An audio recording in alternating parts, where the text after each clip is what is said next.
Good morning, everybody. Hope you had a great weekend. Appreciate you starting your week off here. If you would like, share, comment on the post, I would appreciate it. And then follow along with me as we look at Acts chapter 10, beginning in verse 23. We're going through verse 33, I believe, today.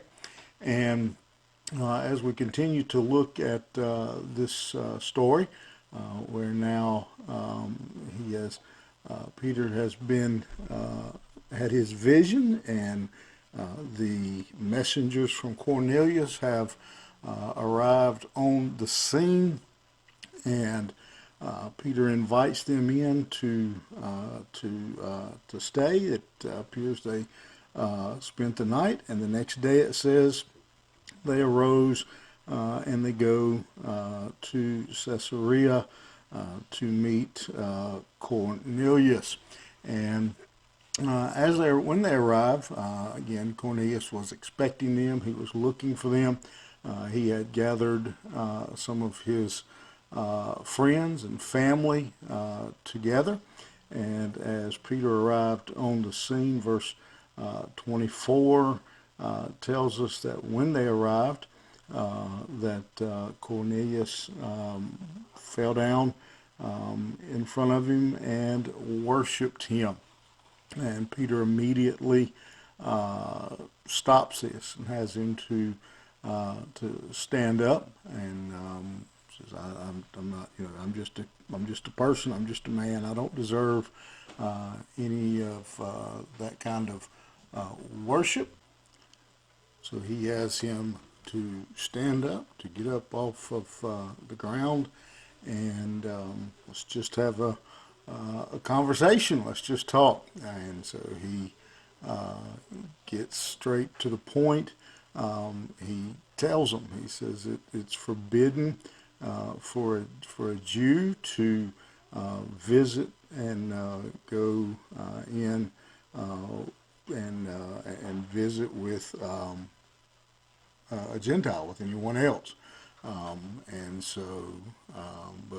God has revealed to me, to Peter, he says, God has shown me that that's incorrect, that that's wrong. I can't call anybody impure or unclean, and so that's why I am here.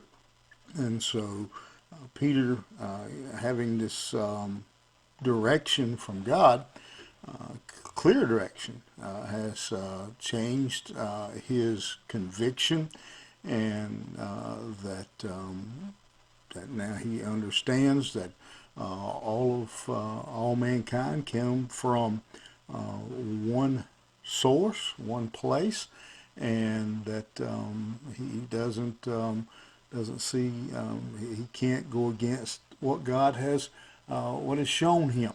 And so he immediately begins to take God at his word, and sees Cornelius and these other non-Jews who are gathered there as equals, as God's creation.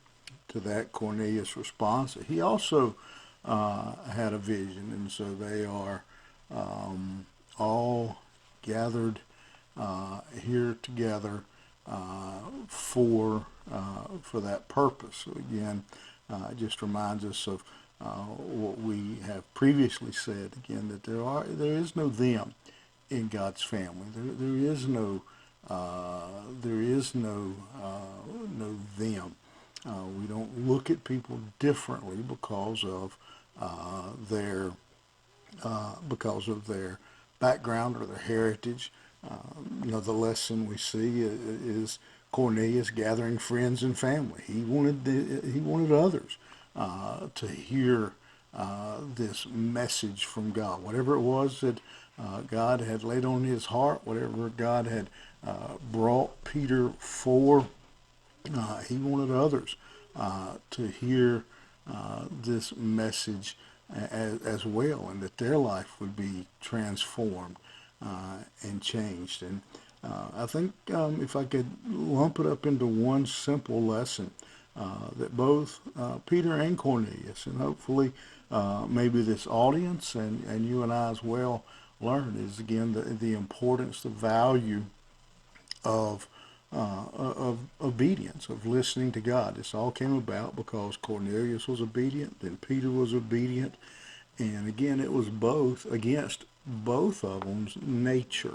But yet, when God led them, they were obedient. God may today lead us and call us perhaps to witness to someone and to maybe help someone do something that is just something we wouldn't ordinarily do. But we need to learn to be sensitive, first sensitive to the voice of God, sensitive to the leadership and the will of God, but then not just to be hearers, but as the Bible says, to be doers as well.